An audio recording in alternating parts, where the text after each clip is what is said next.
The matron had given her leave to go out as soon as the women's tea was over, and Maria looked forward to her evening out.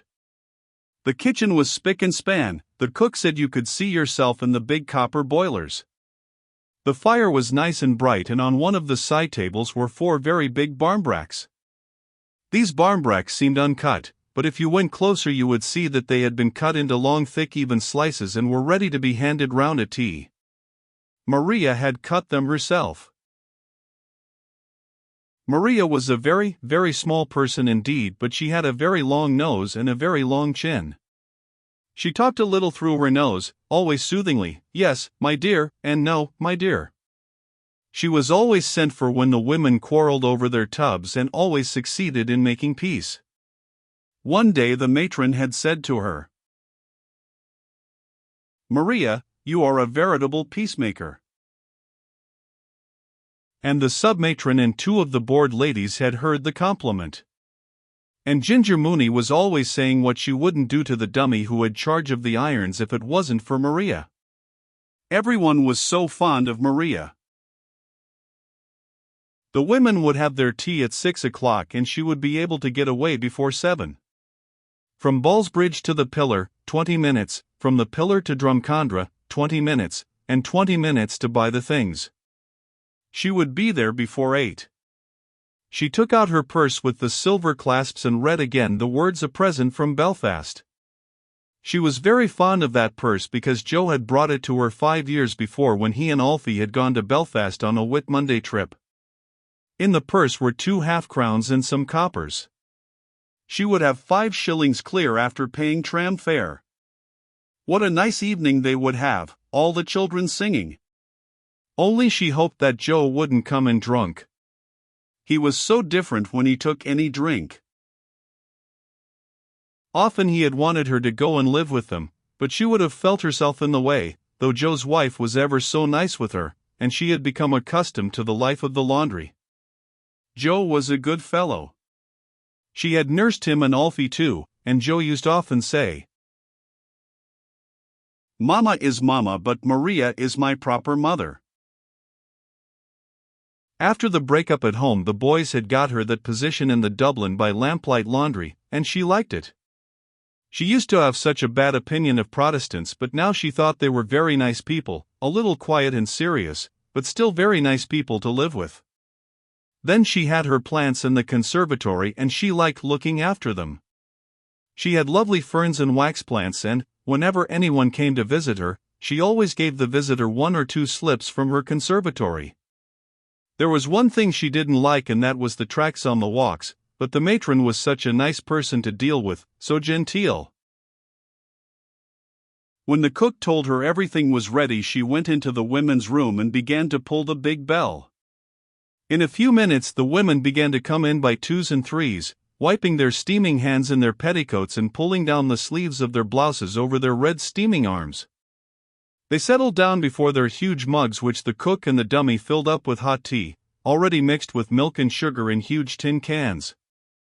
Maria superintended the distribution of the barmbrack and saw that every woman got her 4 slices. There was a great deal of laughing and joking during the meal. Lizzie Fleming said Maria was sure to get the ring, and, though Fleming had said that for so many Hallow Eves, Maria had to laugh and say she didn't want any ring or man either, and when she laughed her grey-green eyes sparkled with disappointed shyness and the tip of her nose nearly met the tip of her chin. Then Ginger Mooney lifted up her mug of tea and proposed Maria's health, while all the other women clattered with their mugs on the table, and said she was sorry she hadn't a sup of porter to drink it in. And Maria laughed again till the tip of her nose nearly met the tip of her chin, until her minute body nearly shook itself asunder, because she knew that Mooney meant well, though, of course, she had the notions of a common woman. But wasn't Maria glad when the women had finished their tea and the cook and the dummy had begun to clear away the tea things? She went into her little bedroom and, remembering that the next morning was a Mass morning, changed the hand of the alarm from 7 to 6. Then she took off her working skirt and her house boots and laid her best skirt out on the bed and her tiny dress boots beside the foot of the bed. She changed her blouse too, and, as she stood before the mirror, she thought of how she used to dress for Mass on Sunday morning when she was a young girl, and she looked with quaint affection at the diminutive body which she had so often adorned. In spite of its years, she found it a nice tidy little body. When she got outside, the streets were shining with rain and she was glad of her old brown waterproof. The tram was full and she had to sit on the little stool at the end of the car, facing all the people, with her toes barely touching the floor. She arranged in her mind all she was going to do and thought how much better it was to be independent and to have your own money in your pocket. She hoped they would have a nice evening. She was sure they would, but she could not help thinking what a pity it was Alfie and Joe were not speaking. They were always falling out now, but when they were boys together they used to be the best of friends, but such was life. She got out of her tram at the pillar and ferreted her way quickly among the crowds. She went into Downes's cake shop, but the shop was so full of people that it was a long time before she could get herself attended to. She bought a dozen of mixed penny cakes, and at last came out of the shop laden with a big bag. Then she thought, what else would she buy? She wanted to buy something really nice. They would be sure to have plenty of apples and nuts. It was hard to know what to buy, and all she could think of was cake. She decided to buy some plum cake, but Downes's plum cake had not enough almond icing on top of it, so she went over to a shop in Henry Street. Here she was a long time, and suiting herself, and the stylish young lady behind the counter, who was evidently a little annoyed by her, asked her was it wedding cake she wanted to buy. That made Maria blush and smile at the young lady, but the young lady took it all very seriously and finally cut a thick slice of plum cake, parceled it up and said, 2 and 4, please. She thought she would have to stand in the Drumcondra tram because none of the young men seemed to notice her, but an elderly gentleman made room for her. He was a stout gentleman and he wore a brown hard hat. He had a square red face and a grayish mustache. Maria thought he was a colonel-looking gentleman, and she reflected how much more polite he was than the young men who simply stared straight before them. The gentleman began to chat with her about Hallow Eve and the rainy weather. He supposed the bag was full of good things for the little ones and said it was only right that the youngsters should enjoy themselves while they were young. Maria agreed with him and favored him with demure nods and hems. He was very nice with her, and when she was getting out at the canal bridge she thanked him and bowed, and he bowed to her and raised his hat and smiled agreeably, and while she was going up along the terrace, bending her tiny head under the rain, she thought how easy it was to know a gentleman even when he has a drop taken. Everybody said, "Oh, here's Maria," when she came to Joe's house. Joe was there, having come home from business, and all the children had their Sunday dresses on. There were 2 big girls in from next door and games were going on. Maria gave the bag of cakes to the eldest boy, Alfie, to divide, and Mrs. Donnelly said it was too good of her to bring such a big bag of cakes and made all the children say, "Thanks, Maria." But Maria said she had brought something special for Papa and Mama, something they would be sure to like, and she began to look for her plum cake.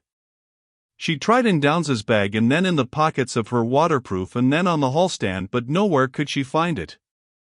Then she asked all the children had any of them eaten it by mistake, of course, but the children all said no and looked as if they did not like to eat cakes if they were to be accused of stealing.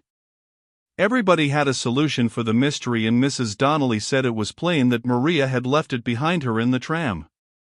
Maria, remembering how confused the gentleman with the grayish mustache had made her, colored with shame and vexation and disappointment. At the thought of the failure of her little surprise and of the 2 and 4 pence she had thrown away for nothing, she nearly cried outright. But Joe said it didn't matter and made her sit down by the fire. He was very nice with her. He told her all that went on in his office, repeating for her a smart answer which he had made to the manager. Maria did not understand why Joe laughed so much over the answer he had made, but she said that the manager must have been a very overbearing person to deal with. Joe said he wasn't so bad when you knew how to take him, that he was a decent sort so long as you didn't rub him the wrong way. Mrs. Donnelly played the piano for the children and they danced and sang. Then the 2 next-door girls handed round the nuts. Nobody could find the nutcrackers and Joe was nearly getting cross over it and asked how did they expect Maria to crack nuts without a nutcracker. But Maria said she didn't like nuts and that they weren't to bother about her. Then Joe asked would she take a bottle of stout, and Mrs. Donnelly said there was port wine too in the house if she would prefer that. Maria said she would rather they didn't ask her to take anything, but Joe insisted. So Maria let him have his way, and they sat by the fire talking over old times, and Maria thought she would put in a good word for Alfie. But Joe cried that God might strike him stone dead if ever he spoke a word to his brother again, and Maria said she was sorry she had mentioned the matter. Mrs. Donnelly told her husband it was a great shame for him to speak that way of his own flesh and blood, but Joe said that Alfie was no brother of his, and there was nearly being a row on the head of it. But Joe said he would not lose his temper on account of the night it was, and asked his wife to open some more stout. The two next-door girls had arranged some Hallow Eve games, and soon everything was merry again. Maria was delighted to see the children so merry and Joe and his wife in such good spirits. The next-door girls put some saucers on the table and then led the children up to the table, blindfold. One got the prayer book and the other three got the water. And when one of the next-door girls got the ring, Mrs. Donnelly shook her finger at the blushing girl as much as to say, "Oh, I know all about it." They insisted then on blindfolding Maria and leading her up to the table to see what she would get, and, while they were putting on the bandage, Maria laughed and laughed again till the tip of her nose nearly met the tip of her chin. They led her up to the table amid laughing and joking, and she put her hand out in the air as she was told to do. She moved her hand about here and there in the air and descended on one of the saucers. She felt a soft wet substance with her fingers and was surprised that nobody spoke or took off her bandage. There was a pause for a few seconds, and then a great deal of scuffling and whispering. Somebody said something about the garden, and at last Mrs. Donnelly said something very cross to one of the next-door girls and told her to throw it out at once. That was no play. Maria understood that it was wrong that time, and so she had to do it over again, and this time she got the prayer book. After that, Mrs. Donnelly played Miss McLeod's reel for the children, and Joe made Maria take a glass of wine. Soon they were all quite merry again, and Mrs. Donnelly said Maria would enter a convent before the year was out because she had got the prayer book. Maria had never seen Joe so nice to her as he was that night, so full of pleasant talk and reminiscences. She said they were all very good to her. At last the children grew tired and sleepy, and Joe asked Maria would she not sing some little song before she went, one of the old songs. Mrs. Donnelly said, "Do, please, Maria," and so Maria had to get up and stand beside the piano. Mrs. Donnelly bade the children be quiet and listen to Maria's song. Then she played the prelude and said, "Now, Maria," and Maria, blushing very much, began to sing in a tiny quavering voice. She sang "I dreamt that I dwelt," and when she came to the second verse she sang again. "I dreamt that I dwelt in marble halls with vassals and serfs at my side, and of all who assembled within those walls that I was the hope and the pride. I had riches too great to count, could boast of a high ancestral name, but I also dreamt, which pleased me most, that you loved me still the same." But no one tried to show her her mistake, and when she had ended her song Joe was very much moved. He said that there was no time like the long ago, and no music for him like poor old Balf, whatever other people might say, and his eyes filled up so much with tears that he could not find what he was looking for, and in the end he had to ask his wife to tell him where the corkscrew was.